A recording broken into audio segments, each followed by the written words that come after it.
Të nderuar shikues, përshëndes. Do të jemi së bashku në minutat e editarit informativ, ku ndër të tjera do të ndiqni. Një iniciativë rinore ndërkombëtare ka sjellë në Shqipëri një zëtëri nga vende të ndryshme, të cilët kanë zgjedhur të kontribuojnë në mbrojtjen e Vjosës, një nga lumenjtë e fundit e egrë në Europë, të bashkuar nga një qëllim i përbashkët, ruajtja e natyrës dhe biodiversitetit.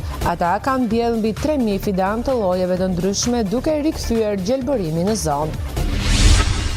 Ndërsa të rinjtë të ndërkombëtar shtojnë gjelbërimin, një tjetër punë e mirë po realizohet në Parkun Kombëtar të Vjosës, ku ka nisur matja e elementeve fiziko-kimik të cilësisë së ujit. Procesi që do të kryhet çdo muaj synon të sigurojë të dhëna të sakta mbi gjendjen e lumit, ndërkohë që problem mbetet prania e mbetjeve urbane dhe inerte në disa segmente të lumit. Këtë vit akademik, degët e infermierisë në Universitetin e Gjirokastras u përzgjodhën nga 60 të rinj. Një prej tyre është Epamionda Kristidhi. Ai tregon se në përzgjedhjen e këtij profesioni ka ndikuar marrja e tij me sport si pjesë e ekipit të luftëtarit. Në fshatin Zar të Bashkisë së Konispolit u hap Muzeu Etnografik Gjurmët e Mia, i pari i këtij lloji në një shkollë shqiptare.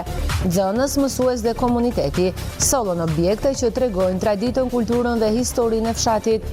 Hapja u shoqërua me aktivitete kulturore, duke kthyer muzeun në një festë të vërtetë të edukimit dhe traditës.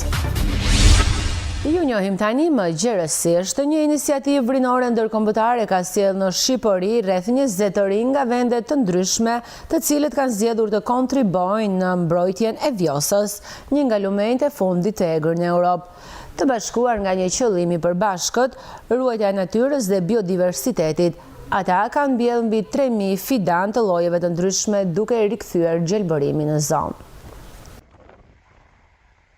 Në brigjet e Vjosës, një grup të rinj nga gjithë bota punojnë për të ruajtur këtë pasuri natyrore. Mes tyre është edhe Pietro nga Italia, që spikat me energjinë dhe përkushtimin e tij, së bashku me 20 vullnetar të tjerë. Pietro ka ndihmuar të mbyllen mbi 3000 fidan, duke rikthyer gjelbërimin në tokat e dëmtuara nga zjarret dhe prerjet ilegale.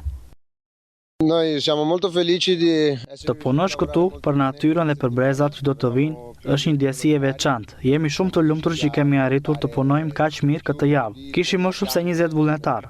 Arritëm të mbjellim më shumë se 3000 fidan në tokat e mbrojtura me rrjet nga të gjitha kafshët shtëpiake. Objektivi është të pillozohet gjithë zona, pasi e ka humbur atë për shkak të zjarreve të qëllimshme dhe prerjeve ilegale. tutti i fidan.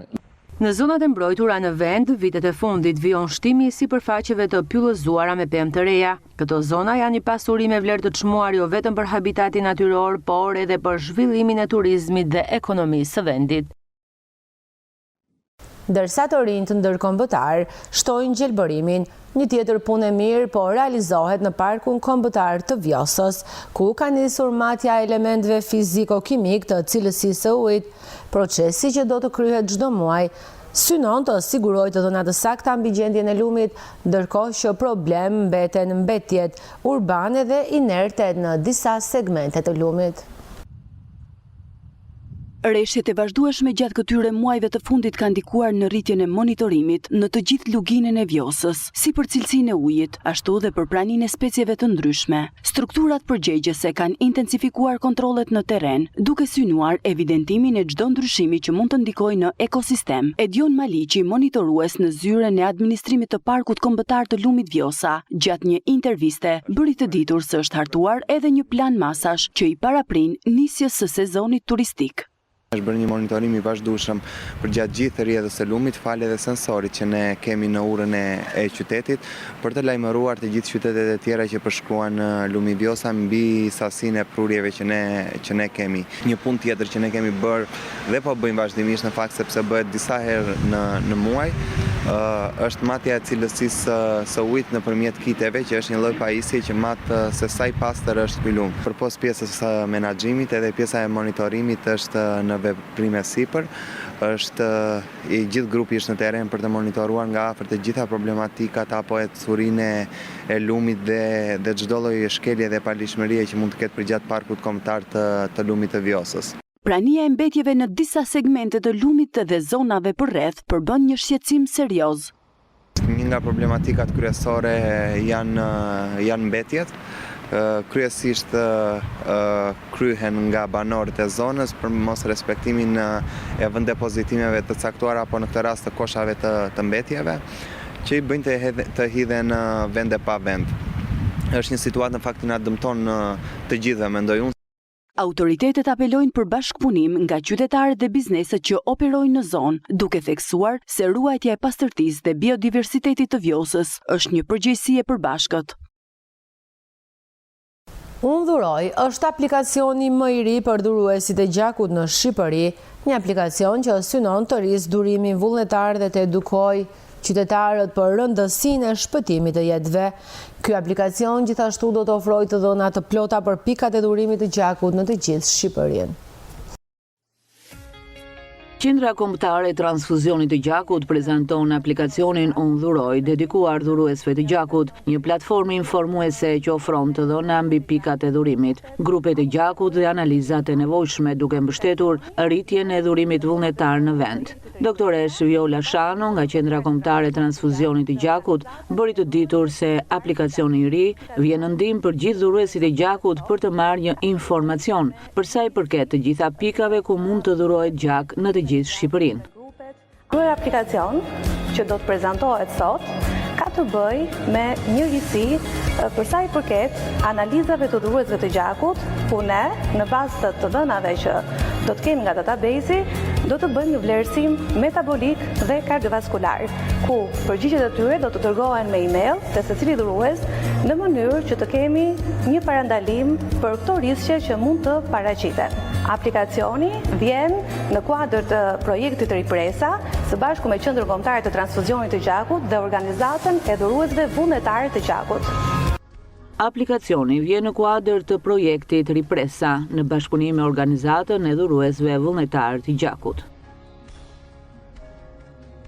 Këtë vit, degët e infermierisë në Universitetin e Gjirokastrës u përzgjodhën nga 60 të rinj.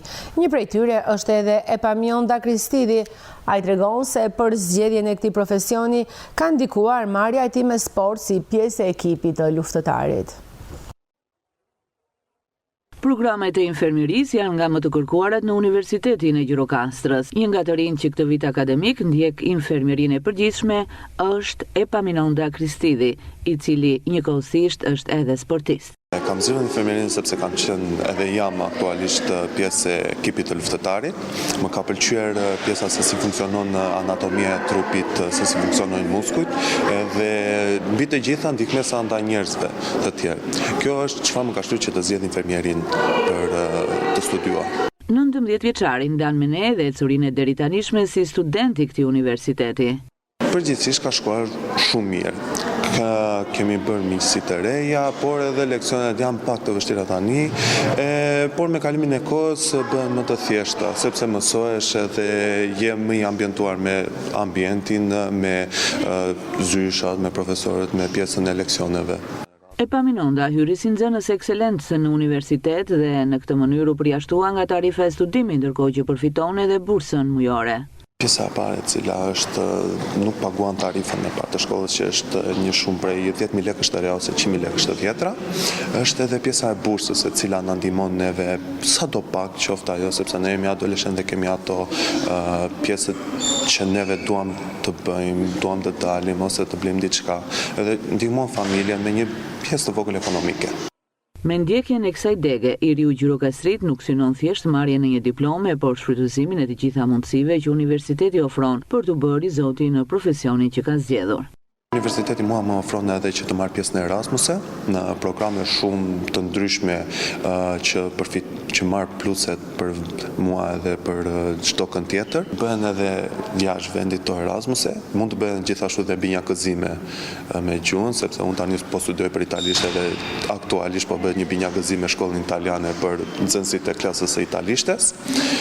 Dhe gjithashtu dhe Erasmuse që janë jashtë vendit, që përfiton një eksperiencë shumë të madhe, rreth 6 muaj jashtë vendit. Të gjitha këto na ndihmojnë që të plotësohemi si një profesionist për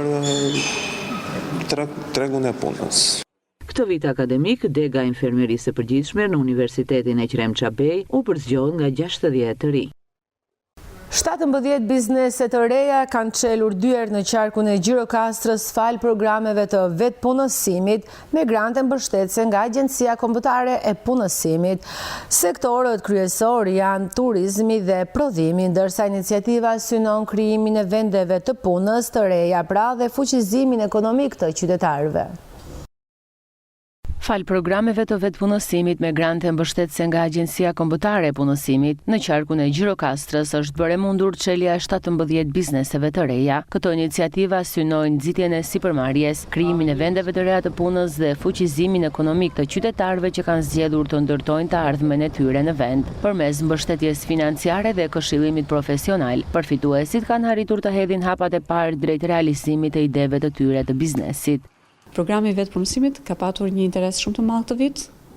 Kanë qenë 17 programe fituese, nga të cilat janë çelur 17, jemi në zbatim dhe të mbartura për këtë vit për pjesën tjetër të zbatimit edhe të fondit për të gjithë këto subjekte të cilat janë hapur tani. Dhe që normalisht i duhet ajo koha e tyre për të investuar në këtë qytet dhe për të krijuar i bizneset e tyre. Interesi më i lartë ka qenë kryesisht në sektorin e turizmit për shkak të potencialit që ofron qarku i Gjirokastrës, por edhe në fushën e prodhimit, shërbimeve dhe artizanatit. Kanë qenë në sektorin e tekstile, ka patur sektorin e turizmit, ka patur në sektorin e përpunimit, kështu që ka patur varietet dhe më bëhet qefi që të gjithë këto 17 biznese do të operojnë në Gjirokastër në 2026. Autoritetet e punësimit bëjnë me dije se këto programe do të vijojnë edhe në të ardhmen, me qëllim mbështetjen e sa më shumë ideve inovative dhe krijimin e një klime të favorshme për zhvillimin e biznesit lokal dhe punësimin e të rinjve apo grup moshave të tjera. Saranda vijon të tërheq vizitor vendas dhe të huaj në këto ditë dimri. Një prej tyre është edhe Subo, i cili jeton në Londër së bashku me një grup prej 16 turistësh dhe do të qëndrojë 3 net në jug, duke shijuar bukuritë natyrore dhe mikpritjen e shqiptarëve. Turizmi i fundjavës ka dhënë sinjalet e para në Sarandën, ku ditët me diell nuk i mungojnë as shkurtit. E diela që lëm pas me motin e ngrohur mjaftueshëm me natyrën e gjallëruar dhe me detin e qetësuar ishin si një ftesë të cilës nuk mund t'i rezistoje. Pamjet më të zakonshme ishin daljet e familjeve dhe fëmijëve për të shëtitur buzdetit, nënat e reja me karrocat e bebeve, fëmijë më të rritur që u drejtuan këndëve të lojrave përgjatë shëtitores apo lojrave në rërën e plazhit. Në lëvizje sheh çifte që i marrin të dielës një selfie me anije turistike apo me skafe të akorduar në sfond. Por kjo fundjavë solli në Sarandë edhe njerëz të rinj e fytyra të reja, me agent turistik në mendje e ndoshta si një test për të pushuar më gjatë në sezonin veror të Sarandës. Shubo është njëri prej tyre. Na tha se këtu ka ardhur nga Londra ku ka zgjedhur të jetojë, por origjina e tij është nga Bangladeshi. My name is Shubo. Kam ardhur si turist, bëj vizita çdo vit, në shumë vende, kryesisht në afërsitë e Anglisë, ku banoj, por këtë vit zgjodha Shqipërinë për ta vizituar. Shubo tregon se ka vizituar edhe Syrin e Kaltër, ku është mrekulluar. Shqipëria ka shumë atraksione për të vizituar, por Saranda dallon. Kam vizituar edhe Syrin e Kaltër, Gjirokastrën ende jo. Prezenca e malit dhe detit kaq pranë ka qenë ajo që i ka bërë përshtypje të thellë. Vendi juaj ka një natyrë të admirueshme, ka detin dhe malet. Atë dallova gjatë rrugës nga Tirana për në Sarandë. Mes asaj natyre ishte edhe një tunel. Deti dhe malet, siç e thash, më pëlqejnë shumë, që më kanë nxitur që të vi këtu. Më ka lënë mbresa surprizuese. Shubo është një profesionist turizmi në pozicionin e menaxherit në hotelerin në Londër. Erdhi në Sarandë si turist i fundjavës, por thotë se nuk është se nuk e ka menduar edhe punësimin këtu nëse do të gjejë një ofertë. Unë në profesion jam menaxher hoteli dhe do të më interesonte shumë që ta shpalosja këtu eksperiencën time nga Anglia. Pasi Shqipëria ka kushte shumë të mira për turizmin dhe do të dëshiroj shumë ta eksploroj e të mësoj më shumë për Shqipërinë. Kostot janë shumë të ndryshme, krahasuar me vendin ku jetoj, dhe do ta mendoja jetesën në Shqipëri. 4 ditë ardhjes në Shqipëri dhe të pushimit në Sarandë kanë qenë të mjaftueshme për të ngacmuar tek ai dëshirën për të ardhur si turist dhe për të bërë edhe ai një prej qindra të huajve që kohët e fundit mbajnë peshë në shërbime turistike që ofrohen në Sarandë dhe në Ksamir. Fundjava diellore të Sarandës, ashtu siç shërbejnë si trokitje për të hapur portat e destinës turistike me diellin e tyre, ngrohin edhe ide e projekte si këto të Shubo për të bërë rezident në qytetin e jugut shqiptar, që çdo vit më tepër intrigon me profilin turistik.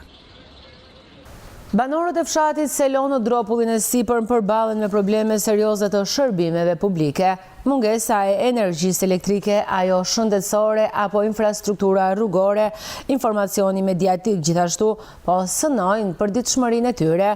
Të gjendur në këto kushte, banorët kërkojnë zgjidhje konkrete nga instancat përkatëse. Jeta e banorëve me banim të përhershme në fshatin malor të Selos në Dropullin e Sipërm, gjatë muajve të dimrit, është shumë e vështirë, pasi ndihet mungesa e infrastrukturës. Gjithatë, nuk mungojnë vizitorët vendase të huaj, akoma edhe në mes të shiut, dëboros apo ngricave. Fshati Selo është fshati i monumenteve të kulturës, është fshati i natyrës së egër dhe është fshati që vizitohet shpesh nga vizitorë të huaj edhe vendas, si në stinën e dimrit, ashtu edhe në stinën e verës. Megjithatë, banorët këtë dimër kanë vuajtur shumë. Ndërprerja e energjisë elektrike ka qenë përditshmëria e jetës së banorëve në fshatin Selo.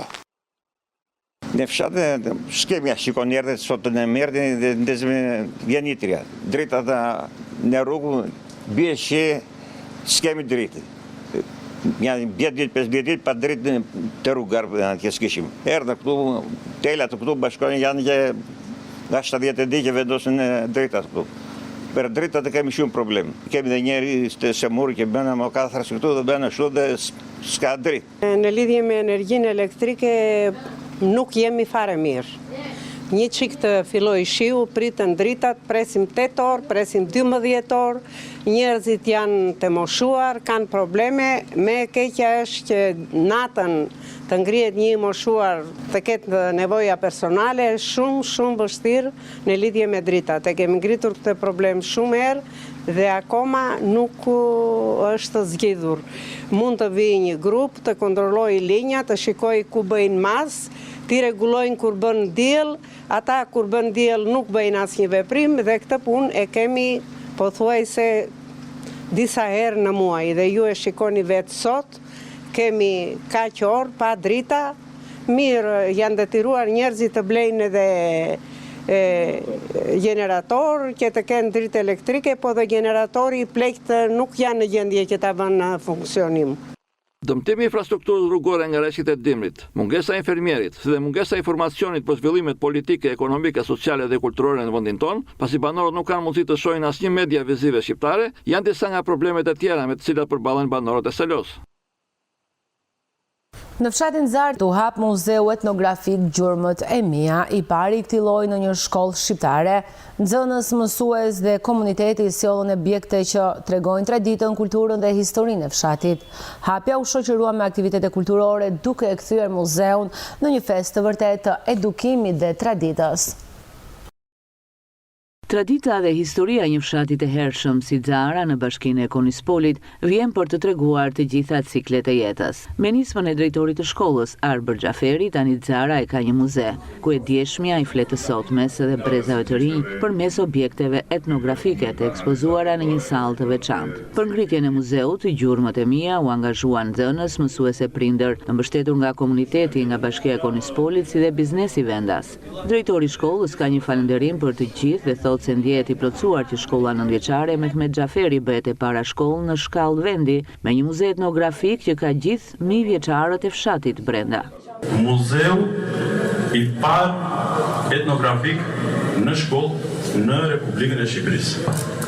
Bëjmë edhe hapjen e sallës së aktiviteteve Iliria.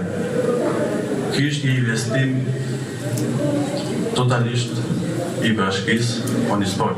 Muzeu Gjurmët e Mia ka me 10 objekte të udhëruara me bujari e dashuri nga fshatarët e Xarës, duke nisur nga këmborët e bagëtive, mullin shtëpiak të kafes, sepete karakteristike, kostume popullore me veçori dalluese të komuniteteve të ndryshme që përbëjnë popullsinë e këtij fshati, objekte të kulturës së gatimit e deri tek mjetet e punimit të tokës, si plugu, parmënda e të tjerë. Tani që ky muzeu ringrit nga e para pas 40 vitesh, tha kryetari i Bashkisë Konispolit Erges Dule, detyra është që të vihet në shërbim të mësimit dhe edukimit. Gjithë atë mbështetjen tonë, investimet tona përkthehen në punë dhe përkushtim për më të shtrenjtë tanë, trashëgimtarët tanë, për fëmijët që duan dhe duhet ta kenë angazhimin tonë maksimal në çdo drejtim. Shpreh angazhimin tim si kryetar bashkie këtu që do ta kenim gjithmonë mbështetje të gjithë si prindër, si mësues, si shkolla. Si që kemi patur deri tani, vazhdon me po të njëjtat ritme. Këto investime nuk bëjnë për ditë. Kërkojnë atë që duhet në vazhdimsi, mirëmbajtje. Muzeu është ndërtuar si një odë miqsh me u xhakun në krye, me minderen të dy qoshet, velenza të shtruara në dy sheme dhe me fotografi nga periudhat të ndryshme të këtij fshati të njohur si vendbanimi i lashtë. Arkeologu Halil Shabani u shpreh befasuar nga pasuria që gjendet në këtë muze etnografik. Kanë mundur të grumbullojnë gjithë këto materiale dhe të krijojnë një muze i cili është simbolik, por me shumë domethënie. Grumbulluar jo vetëm objektet, veglat e punës dhe orendit shtëpiake, por njëkohësisht dhe parashtrojnë dhe komunitetet që kanë jetuar këtu në Xarë, jo vetëm të krajinave të Labërisë, të Çamërisë, por edhe Vlehtë, dhe përshkruajnë ato me veshje gjithçka tjetër. Majlinda Mavro, drejtore e Drejtorisë Vendore të Arsimit, thanë se puna e bërë për ndriçimin e traditës, kulturës dhe bashkëjetesës së kësaj zone është detyrimi më i madh që kemi përpara këtyre nxënësve. Njohja, ruajtja dhe përcjellja e këtyre traditave është detyrim i të gjithë ne që ndodhemi këtu në sallë, i arsimit, i prindërve, i komunitetit, i politikës. Inteligjenca që mbar tradita e kësaj zone mua më bën shumë krenare që përcillet nga këta fëmijë, nga këta mësues, të cilët nuk janë pjesa më e madhe e tyre, nuk janë pjesë e këtij komuniteti, por e kanë bërë pjesë të tyre. Investim për shpirtin e quajti Muzeun Etnografik të Xarës, Ervis Moçka, kryetari i Këshillit të Qarkut Ulor. Investimi i sotshëm në një muze përmirëson cilësinë e shpirtit, iniciativë vërtet e veçantë, e cila krijon brenda kësaj shkolle një hapësirë të identitetit tonë shpirtëror. Në një dhomë aq të vogël, por aq të madhe për çfarë tregonte, përmbledhet gjithë ciklin e jetës dhe gjithë historinë e këtij komuniteti, gjithë bashkëjetesën e këtij komuniteti. Për urimin e të njëjtën ditë, Muzeut Etnografik Gjurma Ime dhe i sallës së re të veprimtarive të quajtur Iliria u bë përmes organizimit të disa aktiviteteve, si vizita në eksponantet e muzeut me prani të banorëve të fshatit, koncert artistik nga nxënës e mësues të shkollës, konkurs mbi historinë me skuadrave të arbërorëve dhe ilirëve.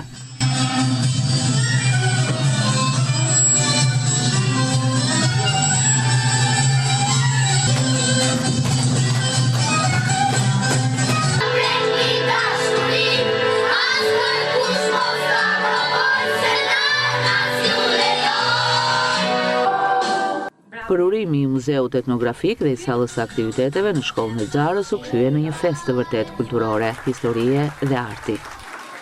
Të nderuar shikues, ishte diçka e përgatitur për këtë ditar informativ. Ju faleminderit për vëmendje, shikim të këndshëm të programeve në vazhdim. Bashkë miru takofshim.